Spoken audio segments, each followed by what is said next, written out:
نعم. يقول: ما الرد على من يهون من شأن الردود على أهل البدع ويقول أن ذلك مضيعة للعلم، وهذا ليس دأب السلف؟ هذا جاهل، اللي يقول الكلام هذا جاهل.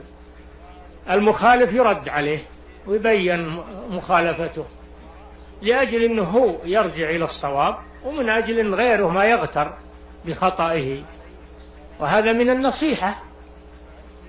قال صلى الله عليه وسلم: الدين النصيحة. قلنا: لمن؟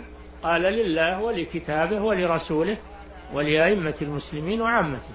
من النصيحة لكتاب الله وسنة رسول الله أن نرد على من أخطأ فيهما وأولهما على غير الصحيح وفسرهما بغير الحق، يجب أن نرد عليه ونبين خطأ.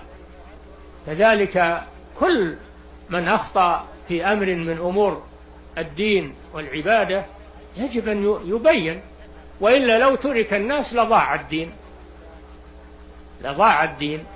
الله جل وعلا رد على المشركين في القرآن، رد على اليهود، رد على النصارى، الردود موجودة في القرآن، رد عليهم ولم يتركهم. فالكلام بأن المخالف لا يرد عليه هذا كلام جاهل ما يعرف. نعم. لكن اللي يتولى الرد الذي عنده علم.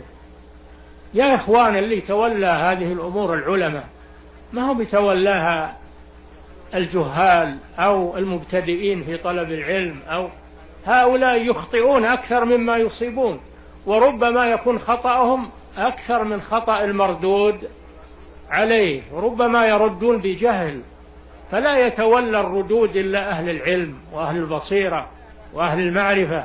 نعم.